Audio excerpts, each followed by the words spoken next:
natin yung withdraw. So dito sa part na ito ng withdraw is yan.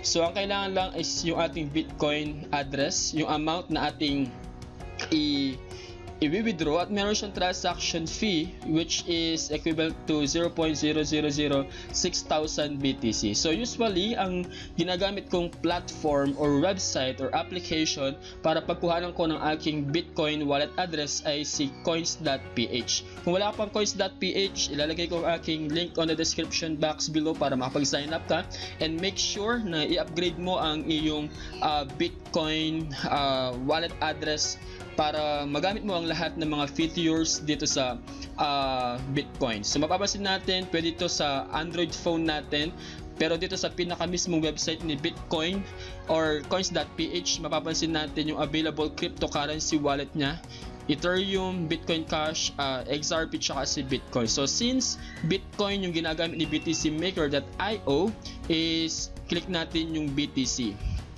And then dito sa BTC wallet, on the right part niya is makita natin yung parang QR code, and then click lang natin yon, at be sure to send only BTC to this address and then show my BTC. Halos pareho lang siya sa Android phone. So gawa na kayo ng inyong account dito sa coins.ph and then copy wallet address natin siya. Okay, so balik tayo ngayon dito sa btcmaker.io, and then i-paste natin yung ating Bitcoin wallet address, and make sure na tama yung ating Bitcoin wallet address. At ang gagawin lang natin is i-copy lang natin yung amount na available. So yung minimum withdrawal natin is 0.0030,000 Bitcoin, which is meron siyang 0.0006,000 Bitcoin transaction fee. So i-paste lang natin yung available amount natin, and make sure na tama yung ating Bitcoin address dito at saka yung amount, and then i-click lang natin yung withdraw. So please wait. So please confirm the withdrawal request by clicking on the link that was sent to your email address. So gagawin natin, punta tayo doon sa ating pinaka-email address. Alright, so ito na yung pinaka-email ni btcmaker.io, doon sa ating pinaka-email address, which is yung pinaka-verification email niya. So gagawin lang natin, since nasa ibang browser ako ngayon, so ito yung pinaka-details. Gagawin lang natin is ika-copy natin yung link, and then back tayo doon sa pinaka-browser natin, create new tab tayo, and then i-paste lang natin yung link na sinend sa atin ni btcmaker.io. So wait lang natin mag-load yung kanyang verification. Then withdrawal confirmation, your withdrawal request has been successfully confirmed. Please click on the withdraw button to track your withdrawal request. So mapapansin natin 0 na yung ating Bitcoin, and then click natin yung withdraw.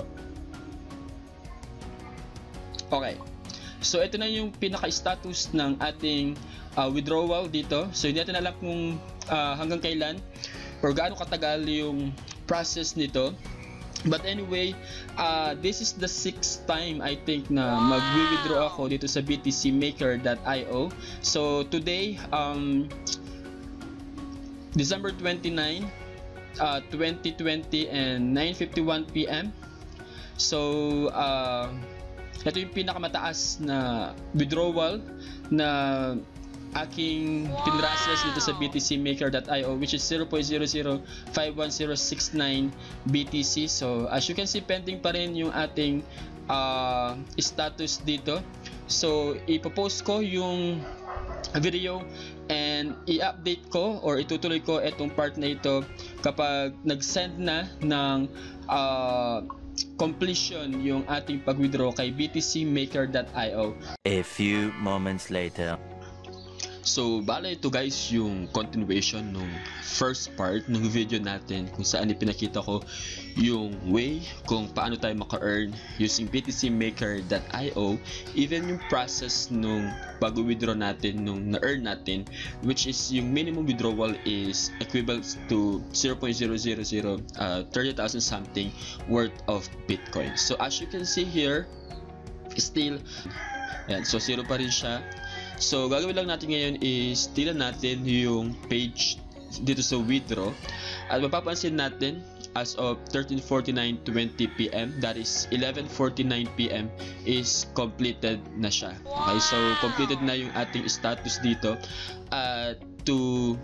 Para makita natin na paying talaga si btcmaker.io is punta tayo dito sa pinaka-coins.ph natin. Dito sa coins.ph makita natin, katulad sinabi ko sa inyo last time or pinakita ko sa inyo, is 0 yung ating Bitcoin dati. Ngayon naging 0.0009138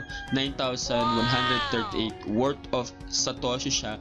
Ang kagandahan lang nito guys is parang nadoble yung amount na ipinadala sa akin ni btcmaker.io, kasi kung maalala ninyo, yung aking withdraw is worth 45 something lang, kasi 51,000 worth of Satoshi yung aking withdraw, pero yung pumasok is 0.0090138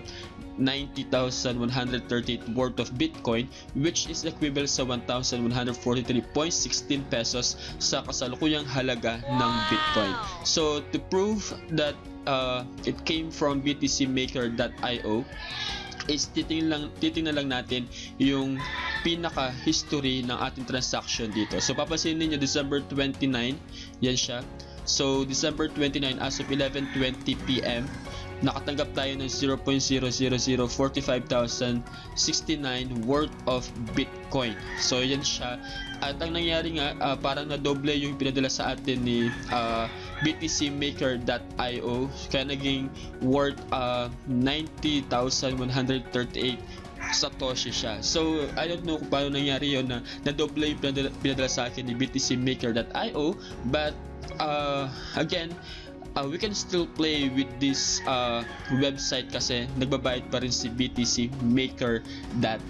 So sign up na kayo guys. Ilalagay ko ang aking referral link on the description box below para mas madali ang inyong pag-sign up. So ingat kayo, stay safe, and God bless. See you on my next video.